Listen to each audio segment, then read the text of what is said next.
This video is only one part of an in-depth review, so check out the rest at thegoodride.com. Thanks for watching. Fire away, Peter. Hustle and flow.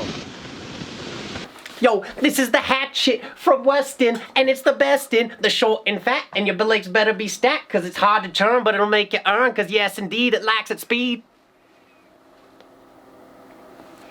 Ladies and gentlemen, Peter Shaven. We rode this with Union Atlas. We got on our good old trusty All of our Adidas favorite Tactical bindings, all of our ABV. favorite boots. Yeah, but we also got on Ride Lasso Pros and Ride 92s, I believe. I don't think we got the Triad on Great these. boots.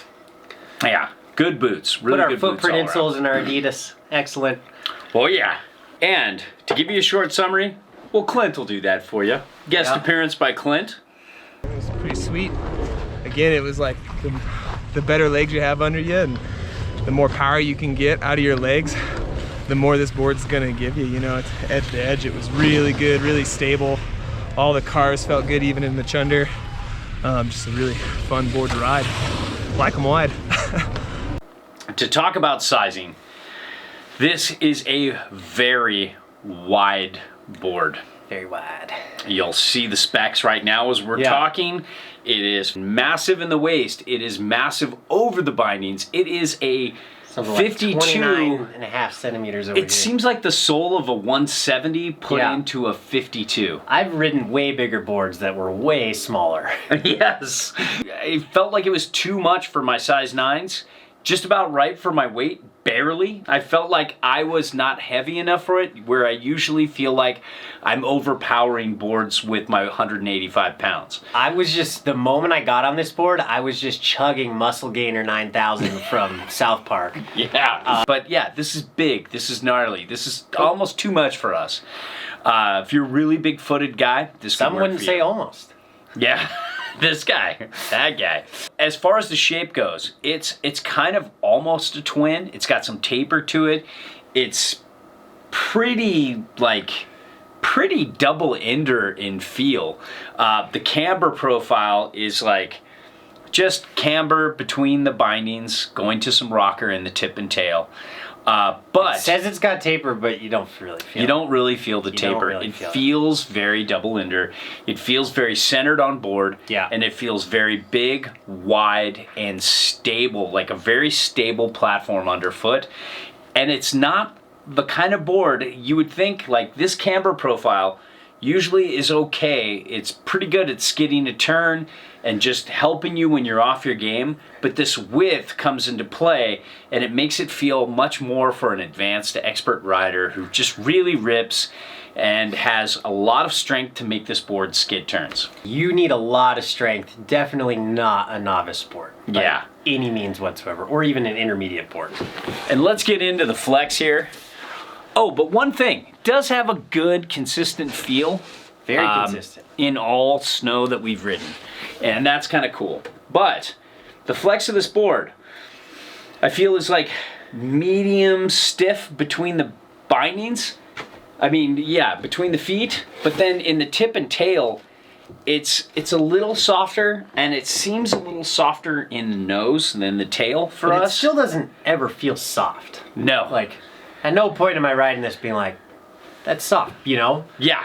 Yeah. But I think, once again, I think for a much thicker rider, like this board itself, you know, it could feel softer for that weight. Yes, definitely. I could butter off the nose a little easier than the tail. But that's about it.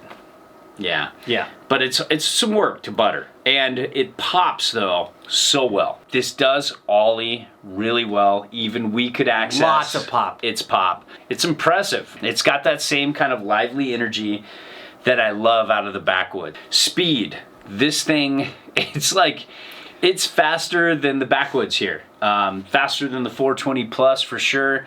And I would say if we put it up against some boards that are very similar to this, like the Ride War Pig, or even more so the Ride Super Pig with the hybrid camber underfoot, this would be the winner. It felt freshly waxed right out of the salon, just ripped all the hair right out of there.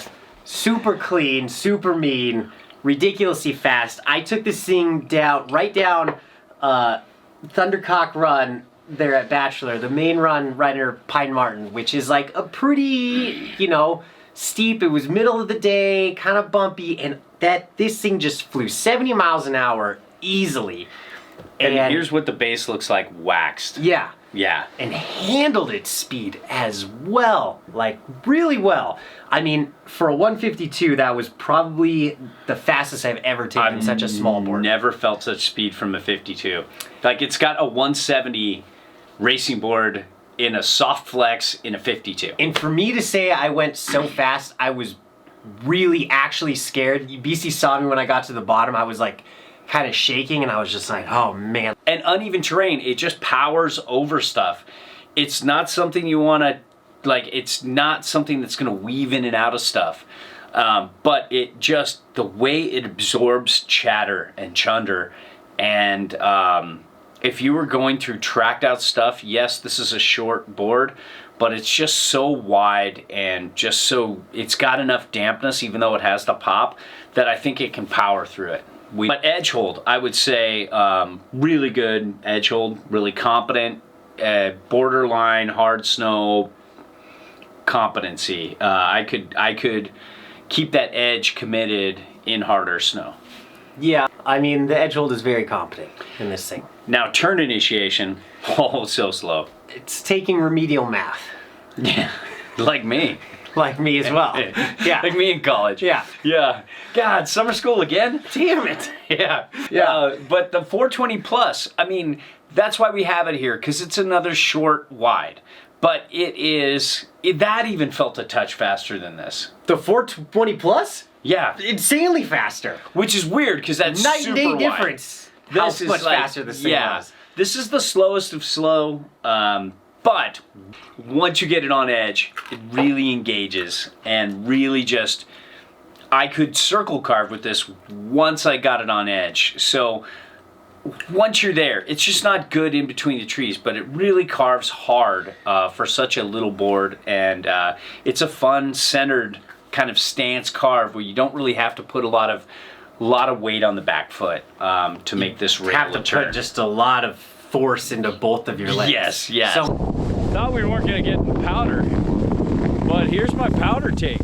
Got some thick, wet snow, and set it all the way back.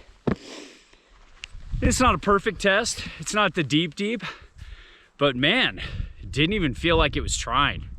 It just felt right on top.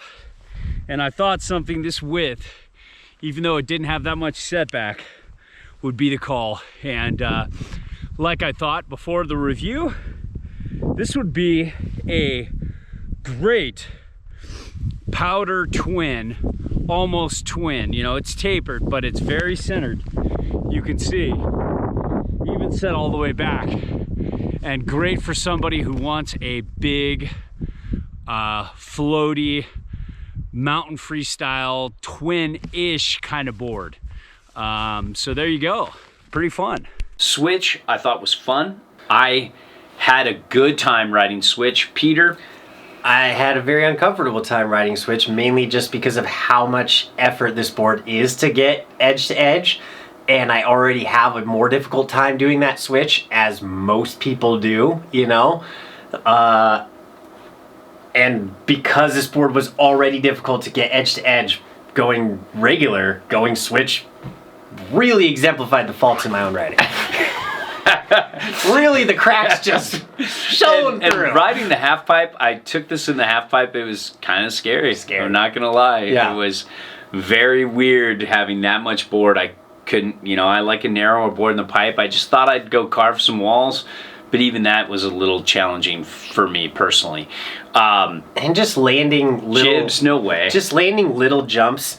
Like, the board is so far off of my toes that when I landed, there's just like this weird like pressure thing on the back of my heel, which once again, probably not a problem for someone who's such a powerful rider that this type of board appeals to, but for the type of rider. And like I'm not a real powerful rider, but I loved how this approached a jump.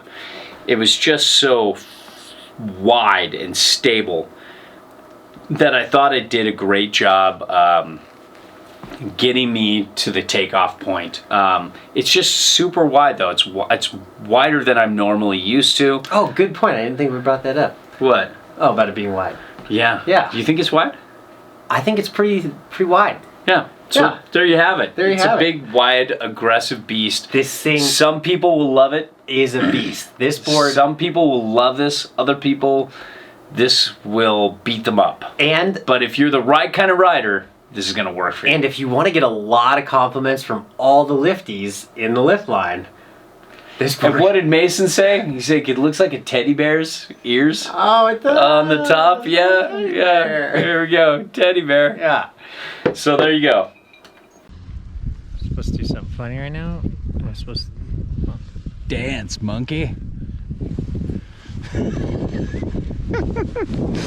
All our reviews are a best effort, objective opinion from an average rider's perspective.